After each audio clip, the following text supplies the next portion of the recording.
گھوڑے پر سوار کیا اور خود دوسرے گھوڑے پر سوار ہو کر زورا سے کہا کہ اگر تم نے کبھی گھوڑا سواری نہیں کی تو گھبرانا نہیں، گھوڑا تمہیں گرائے گا نہیں، ڈرنا مت۔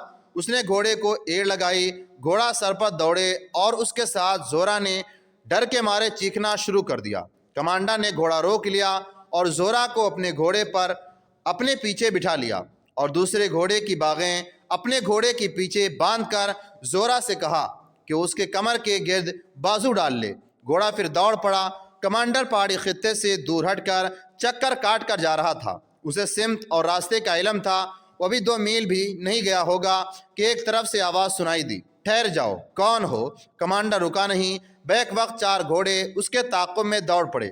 کمانڈر نے اپنے گھوڑے کی رفتار تیز کرنے کی کوشش کی لیکن اس کا گھوڑا تھک گیا تھا۔ اس نے کوشش کی کہ دوسرے گھوڑے کو اپنے پہلو میں کر کے اس پر سوار ہو جائے۔ وہ گھوڑا بغیر وزن کے بھاگ رہا تھا، اس لیے زیادہ تھکا ہوا نہیں تھا، مگر زورا کے ساتھ بھاگتے گھوڑے سے دوسرے گھوڑے پر سوار ہونا ممکن نہیں تھا۔ چاند اوپر آ گیا تھا جس سے دور تک نظر آ سکتا تھا۔ 4 گھوڑے بہت قریب آ گئے تھے۔ 2 تیر آئے جو کمانڈر کے قریب سے گزر گئے۔ ان کے ساتھ آواز آئی، اگر نہ رکے تو اب تیر کھوپڑی میں اتر جائیں گے۔ کمانڈر کو معلوم تھا کہ وہ رکا بھی تو موت ہے، یہ لوگ حبشیوں کے حوالے کر کے آج ہی رات ذبح کر دیں گے۔ بھاگتے رہنے میں بچ نکلنے کی صورت پیدا ہو سکتی ہے۔ اس نے گھوڑا دائیں بائیں گھما گھما کر دوڑانا شروع کر دیا تاکہ تیر نشانے پر نہ آئے۔ یہ اس کی غلطی تھی۔ اس کے تعاقب میں آنے والے سیدھے آ رہے تھے جس سے فاصلہ کم ہو گیا اور وہ گھیرے میں آ گیا۔ اس کے جسم پر پروں کا لباس تھا جس سے وہ پرندہ لگتا تھا۔ یہی حالت زورا کی تھی۔ کمانڈر نے ان 4 کو دیکھا تو اسے کچھ شک ہوا۔ ان میں سے ایک نے پوچھا، تم کون ہو؟ یہ لڑکی کون ہے؟ دوسرے نے کہا، پوچھتے کیا ہو، سوڈانی ہے، یہ دیکھو تو انہوں نے پہن کیا رکھا ہے۔ کمانڈر ہنس پڑا اور بولا، میرے دوستو، میں تمہاری فوج کا ایک کمانڈر ہوں۔ اس نے زورا کا تعارف کرایا اور ساری واردات سنا دی۔ یہ 4 سوار دیکھ بھال کے کسی دستے کے تھے۔ یہ دیکھتے پھر رہے تھے کہ سوڈان کی فوج کہاں ہے اور کہیں ہے یا بھی نہیں۔ وہ کمانڈر اور زورا کو ساتھ لے کر قاہرہ کی سمت چل پڑے۔ بڑے ہی لمبی مسافت طے کر کے وہ اگلی رات قاہرہ پہنچے۔ انہیں سب سے پہلے علی بن سفیان کے پاس لے جایا گیا اور رات کو ہی عادل کو جگا کر بتایا گیا کہ 4000 سے زیادہ حبشی فوج فلاں جگہ چھپی ہوئی ہے اور اس کی قیادت سالار القند کر رہا ہے۔ العادل نے اسی وقت اپنی فوج کو کوچ کا حکم دے دیا۔ سلطان ایوبی کے طریقے جنگ کے مطابق اس نے ہراول میں سوار دستے رکھے جن کی نفری خاصی تھوڑی تھی۔ 2 حصے پہلوؤں میں پیچھے رکھے، درمیان میں اپنا ہیڈ کوارٹر اور اپنے پیچھے زیادہ سے زیادہ دستے ریزرو میں رکھے۔ اسے معلوم تھا کہ وہ خطہ پہاڑی ہے۔ اس نے فوج کو قلعے کا محاصرہ کرنے کی ترتیب میں رکھا اور کمانڈروں کو جگہ سمجھا کر محاصرے کی ہی ہدایت دی۔ پہاڑوں پر چڑھنے کے لیے اس نے چھاپہ مار دستے الگ سے کر لیے جنہیں اس نے اپنی کمان میں رکھا۔ ادھر صبح کے وقت کسی نے دیکھا کہ مذہبی پیشواؤں اور 4 حبشیوں کی لاشیں دریا کے کنارے پڑی ہیں۔ القند اور اس کے صلیبی مشیروں کو اطلاع دی گئی۔ کسی حبشی کو پتہ نہ چلنے دیا گیا۔ القند کو یہ بھی بتایا گیا کہ جس مرد اور عورت کو قربانی کے لیے رکھا گیا تھا وہ لاپتہ ہے۔ تب القند نے پوچھا کہ وہ آدمی کون تھے۔ اسے جب بتایا گیا کہ وہ اس کے قریبی چوکی کا کمانڈر تھا تو چونکا۔ اسے یاد آ گیا کہ اس کمانڈر نے اسے دیکھا تھا، وہ سیدھا قاہرہ گیا ہوگا۔ القند نے کہا، اسے چوکی میں جا کر دیکھنا اور پکڑنا بیکار ہے، اب ایک لمحہ بھی ضائع نہیں کرنا چاہیے۔ ہم قاہرہ پر بے خبری میں ہلہ بولنا چاہتے تھے لیکن ہم نے وقت ضائع کیا، اب ہم بے خبری میں مارے جائیں گے۔ میں اپنی فوج کو جانتا ہوں، خبر ملتے ہی اڑ کر پہنچے گی، اور ایک کام فوراً کرو، حبشیوں کی لاشیں دریا میں بہا دو۔ اگر حبشیوں کو پتہ چل گیا کہ ان کے مذہبی پیشوا اور ان کے محافظ مارے گئے اور جنہیں قربان کرنا تھا وہ بھاگ گئے ہیں تو یہ ہجوم قاہرہ کے بجائے خرطوم کی طرف چل پڑے گا۔ فوراً ہی اعلان کر دیا گیا کہ دریا کے کنارے قربانی دے دی گئی ہے۔ خدا نے حکم دیا ہے کہ میرے دشمنوں پر فوراً حملہ کرو۔ ان کو جو کمانڈر مقرر کیے گئے تھے انہوں نے حبشیوں کے تعداد کے مطابق الگ الگ کر لیا۔ تیر انداز الگ ہو گئے۔ جنگی اسکیم کے مطابق انہیں ترتیب میں کر لیا گیا۔ انہیں پہاڑیوں کے اندر سے نکال کر دریا کے کنارے اس جگہ کے قریب گزارا گیا جہاں حبشیوں کا خون بکھرا ہوا تھا اور پالکیاں پڑی تھیں، وہاں ایک آدمی کھڑا اعلان کر رہا تھا، یہ خون اس مرد اور عورت کا ہے جنہیں قربان کیا گیا ہے۔ یہ فوج دریا کے کنارے قاہرہ کی طرف روانہ ہوا۔ حبشی جنگی ترانہ گاتے جا رہے تھے۔ دن چلتے گزر گیا، رات آئی تو پڑاؤ کیا، اگلی صبح پھر کوچ ہوا۔ پہاڑی خطہ بہت پیچھے رہ گیا۔ یہ دن بھر گزر گیا اور ایک اور رات آئی۔ حبشیوں میں ہڑبونگ مچ گئی۔ بہت دیر بعد ایسا ایک اور حلہ آیا جو بہت سے حبشیوں کو رونتا کچلتا نکل گیا۔ القند سب سے آگے تھا۔ اسے اطلاع دی گئی تو اس نے اگلے روز کی پیش قدمی روک دی۔ یہ شب خون بتاتے ہیں کہ ہم مصری فوج کے نظر میں آ گئے ہیں۔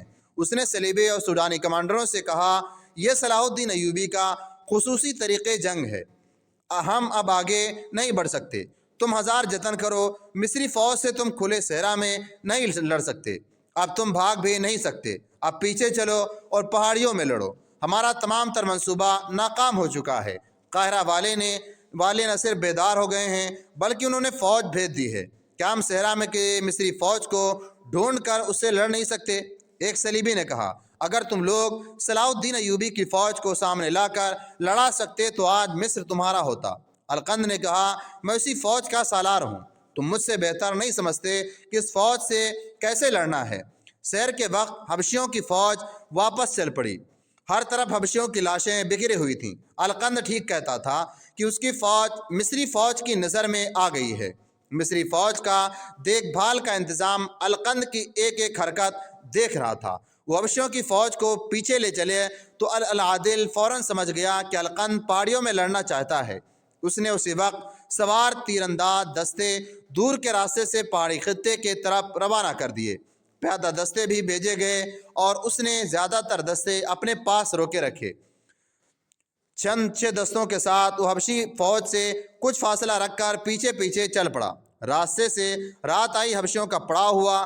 رات کو العادل کے چھاپا مار دستے حرکت میں آ گئے۔ حبشیوں کے ایک جیش کو بیدار رکھا گیا تھا۔ یہ تیر انداز تھے جنہوں نے بہت تیر چلائے، جن سے کچھ سوار چھاپا مار شہید ہوئے، لیکن وہ جو نقصان کر گئے وہ بہت زیادہ تھا۔ سب سے بڑا نقصان یہ تھا کہ حبشیوں کا لڑنے کا جذبہ مجروح ہو گیا تھا۔ وہ کچھ اور سوچ کر آئے تھے۔ وہ آمنے سامنے لڑنے کے عادی تھے، مگر یہاں دشمن انہیں نظر نہیں آ رہا تھا اور تباہی بپا کر جاتا تھا۔ اس کے علاوہ وہ آگے بڑھتے بڑھتے پیچھے ہٹ رہے تھے۔ اگلے دن حبشیوں نے اپنے ساتھیوں کی لاشیں دیکھیں اور پیچھے کو چل پڑے۔ سورج غروب ہونے میں ابھی بہت دیر باقی تھی جب وہ پہاڑی خطے میں داخل ہوئے، لیکن جب انہیں جگہ جمع نہیں کرنا تھا بلکہ پہاڑیوں کے اوپر، نیچے اور دیواروں میں لڑنے کی ترتیب میں رکھنا تھا۔ ان کی آدھی نفری پہاڑیوں میں پہنچ چکی تھی۔ جب ان پر بلندیوں سے تیر برسنے لگے، العادل کے برق رفتار دستے پہلے ہی وہاں پہنچ کر مورچہ بند ہو گئے تھے۔ حبشیوں کے کمانڈر نے چیخ چلا کر انہیں اوٹ میں کیا اور تیر اندازی کا حکم دیا۔ باقی نصف فوج ابھی باہر تھی، اسے پیچھے ہٹایا گیا۔ القند نے اس نفری کو پہاڑیوں پر چڑھا کر آگے جانے اور اوپر سے تیر چلانے کی چال چلی، مگر حبشی پہاڑوں پر چڑھتے نہیں والے تھے کہ ادھر سے العادل کی فوج جو ان کے عقب میں جا رہی تھی پہنچ گئی۔ حبشیوں کی خاصی نفری بلندیوں پر جانے میں کامیاب ہو گئی، جہاں سے حبشیوں نے نہایت کارگر تیر اندازی کی۔ العادل کو نقصان اٹھانا پڑا، مگر اس کی اسکیم اچھی تھی۔ اس نے ادھر سے دستے پیچھے ہٹا لیے۔ اس کی پہلی قیادت کے مطابق دوسری طرف سے تیر انداز اور دیگر دستے پہاڑی خطے کی بلندیوں پر جا رہے تھے۔ سوار دستوں میں ایک کو دریا کے کنارے بھیج دیا گیا۔ اسوان کے اس سلسلے کو میں خوریز مارکا لڑا گیا۔ وادیوں اور بلندیوں پر تیر برس رہے تھے۔ پھر سوار دستوں کو وادیوں میں حلہ بولنے کا حکم ملا۔